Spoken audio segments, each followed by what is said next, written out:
The leather-bound recipe book sat heavily in my hands, its pages worn from decades of use. Sarah's last gift to me, passed on just days before cancer took her at 35. While our wealthy family lived in mansions and drove luxury cars, Sarah and I had chosen a different path. She became a small-town baker, and I pursued my dream of becoming a chef. "Promise me you'll use these recipes, Emma," she'd whisper from her hospital bed. "They're more valuable than anyone knows." I'm Emma Chen, and until 6 months ago, I was just another struggling chef in San Francisco. After graduating from culinary school, I'd opened a small neighborhood restaurant called Homemade. Nothing fancy, just honest food made with love. Our parents and older siblings, successful business executives and lawyers, saw it as proof of our failure. Two daughters who play with food while their siblings run companies, Mom would say at family gatherings, her disappointment sharp enough to cut. The day everything changed started like any other. I was in my tiny restaurant kitchen, experimenting with Sarah's recipes. The book was extraordinary, not just for the recipes themselves, but for Sarah's meticulous notes in the margins. Complex flavor combinations, unexpected ingredient pairings, and techniques I'd never seen before. "Hey chef," Marcus, my sous chef, called out. "You need to see this." He pointed to the TV in the corner where a famous food critic was reviewing restaurants. I nearly dropped the bowl I was holding when I saw him describing an extraordinary sauce he tasted in Hong Kong. "This remarkable flavor," he said, "I've only encountered once before, at a small family restaurant in Beijing 20 years ago. The Chen family's imperial sauce. A closely guarded secret that died with the last chef. If anyone could recreate it, they'd have a culinary goldmine." My hands trembled as I opened Sarah's book to the recipe I'd been studying. There, in her careful handwriting, was a recipe titled Great-Grandmother's Imperial Sauce.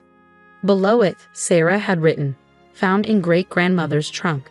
The original Chen family recipe from the Imperial Palace." Our great-grandmother had indeed been a cook in Beijing's Forbidden City before the revolution. She fled to America with nothing but her skills and apparently some very valuable recipes. But our status-obsessed family had buried that history, embarrassed by their humble culinary roots. I spent the next week perfecting the sauce. The ingredients were simple, but the technique was incredibly complex. When I finally got it right, the flavor was unlike anything I'd ever tasted, sweet, savory, and utterly unique. The annual Chen family reunion was approaching, held at my older brother Michael's Palo Alto mansion. I decided to bring some of my dishes, including the imperial sauce. Maybe finally, they'd see value in what Sarah and I had chosen to do with our lives. "Emma's here," my sister Victoria announced as I walked in carrying my containers. Still playing restaurant while the rest of us build real businesses. Michael, our oldest brother and CEO of a successful tech company, barely looked up from his phone. Mom hurried over, her China suit immaculate as always. "Darling, you didn't need to bring food. We have caterers." She eyed my containers with barely concealed disdain. "From Le Cirque." I set up my dishes on a corner of the buffet, including the special sauce I'd made. As family members arrived, they naturally gravitated toward the catered food, avoiding my corner as if it might contaminate their designer clothes. Then Uncle James, always the family rebel, tried my sauce. His eyes widened. This is incredible. It reminds me of something I tasted years ago in Beijing." Suddenly, everyone wanted to try it. The reaction was immediate and dramatic. Even Victoria forgot her usual disdain, asking for the recipe. "It's just something I've been working on," I said quietly, from Sarah's old recipe book. Mom froze, her fork halfway to her mouth. "Sarah's recipes? Where did she get them?" "Great-grandmother's trunk, apparently. There's lots of interesting things in that old book." "That book belongs to the family," Mom said sharply. "Sarah had no right to." "To what?" I interrupted. "To pass down her own grandmother's recipes? To value our real family history instead of the sanitized version you prefer?" The room fell silent. I could see the wheels turning in Michael's head as he tasted the sauce again. "You know," he said slowly, "with the right marketing, this could be worth millions. We should discuss acquiring your restaurant, Emma. Bring it into the Chen Group properly." I thought of Sarah, of her passion for authentic cooking, of her belief that food was about love, not profit. "The restaurant's not for sale, Michael, and neither are the recipes." "Don't be stupid," Victoria snapped. "You're a nobody running a tiny restaurant. We could make this huge." Like you made huge profits from great-grandmother's jade collection, I asked quietly. Everyone stiffened. Years ago, our parents had sold our great-grandmother's jade pieces for a fortune, pieces she wanted preserved in the family. That was different, Mom protested. We needed that money to build our position in society, to give you children opportunities, to erase our real heritage, you mean? I picked up Sarah's recipe book. Well, not this time. Sarah protected these recipes for a reason, and I'm going to honor that. As I turned to leave, Michael called out, "You're making a big mistake, Emma. That sauce could be worth millions with our backing."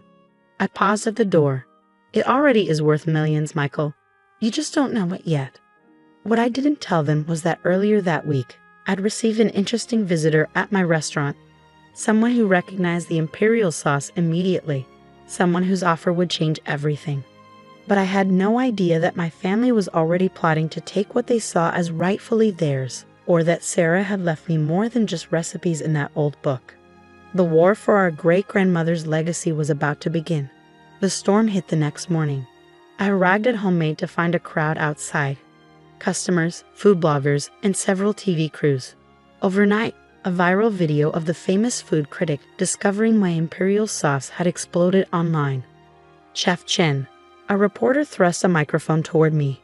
Is it true you've recreated the legendary imperial sauce? How did you discover the recipe? Before I could answer, a sleek black Mercedes pulled up. Michael stepped out, followed by two men in expensive suits.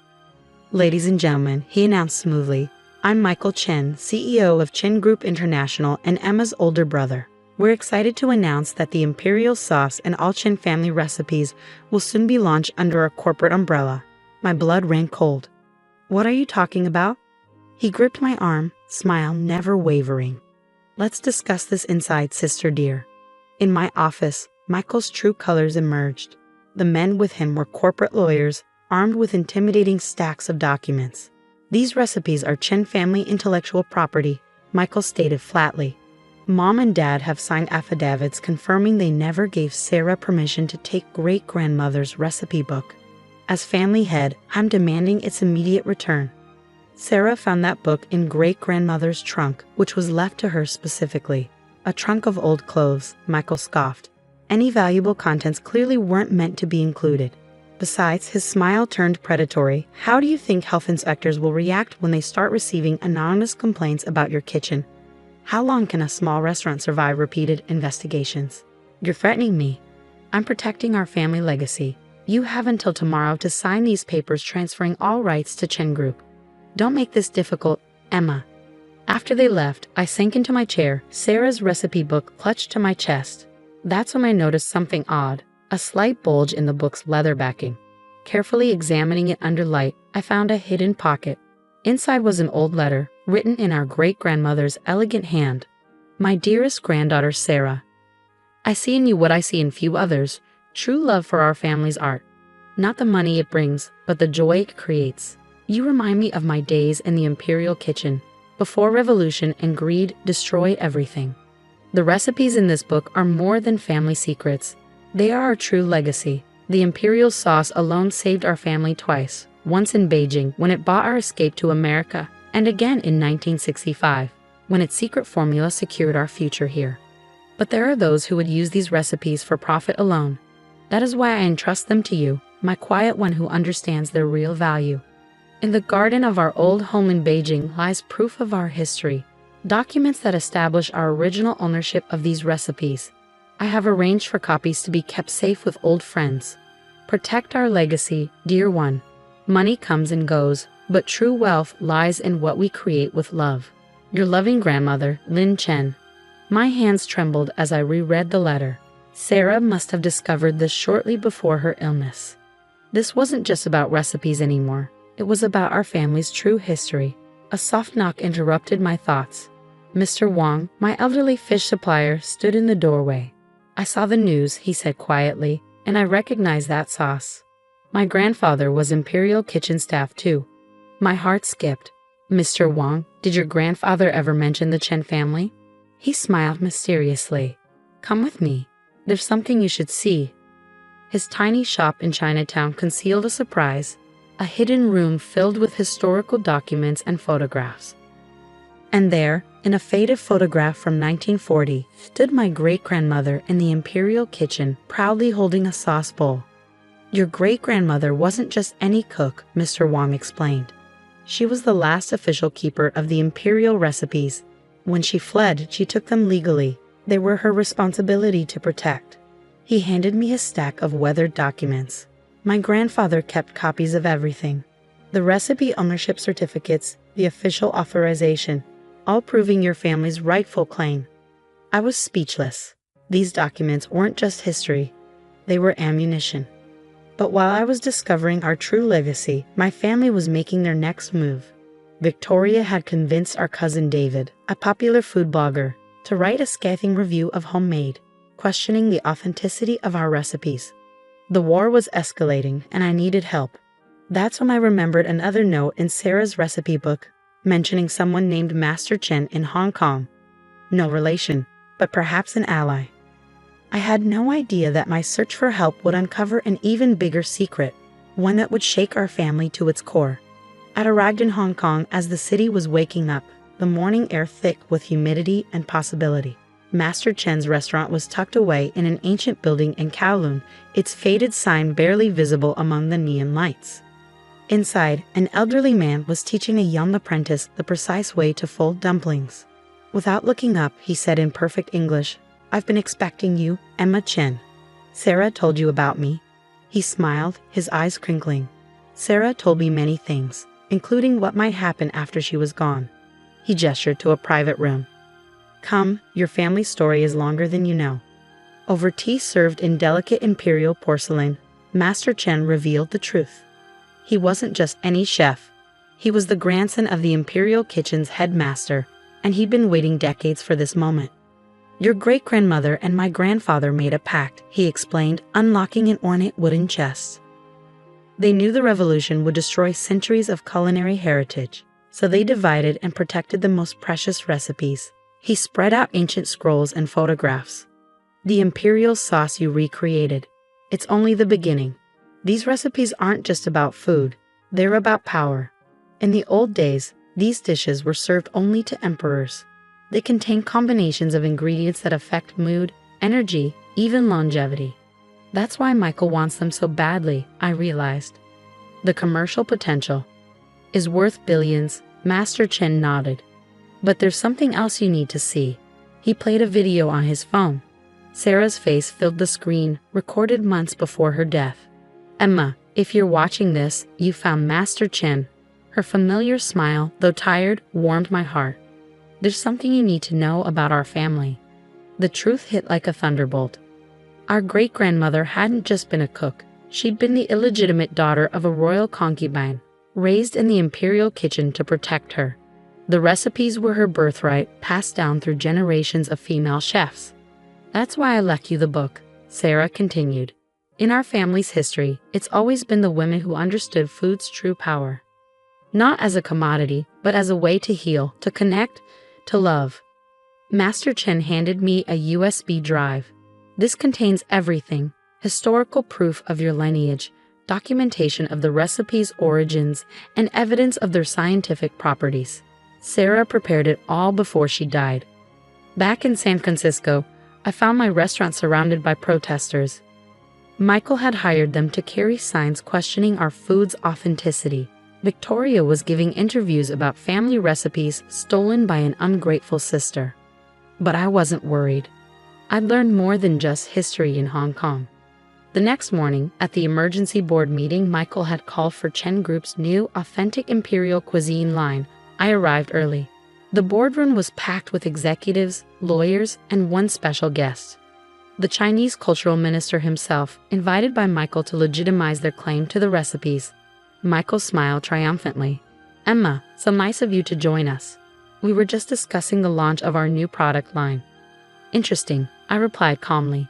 "And what exactly are you launching?" "The Chen family's imperial recipes, of course. We have Mom and Dad's sworn statements about their ownership." I connected my laptop to the projector. "Let's talk about ownership."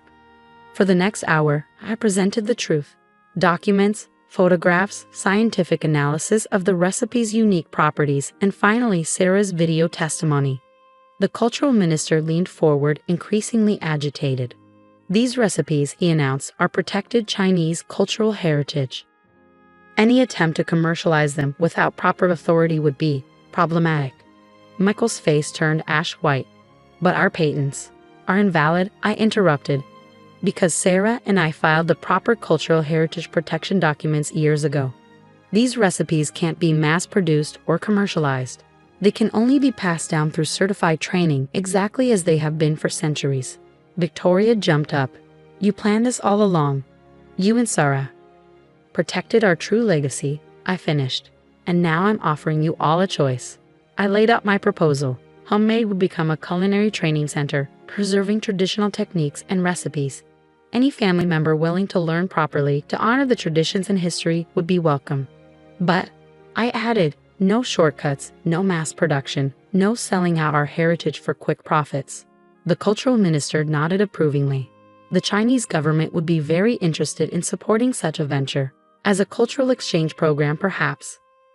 Michael slumped in his chair, defeated. His dreams of instant billions evaporating. Mom stood up slowly. The recipes, they really came from her? From the royal family?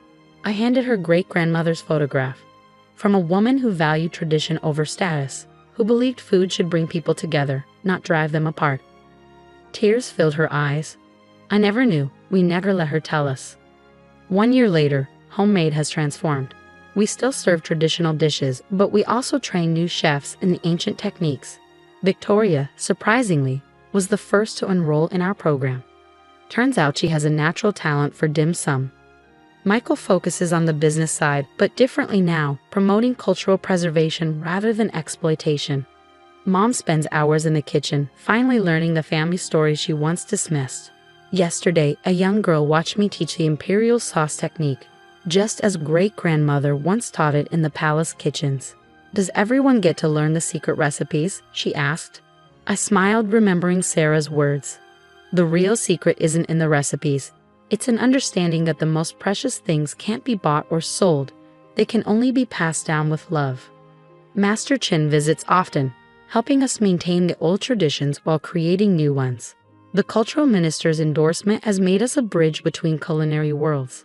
In my office, Sarah's recipe book sits in a special place of honor.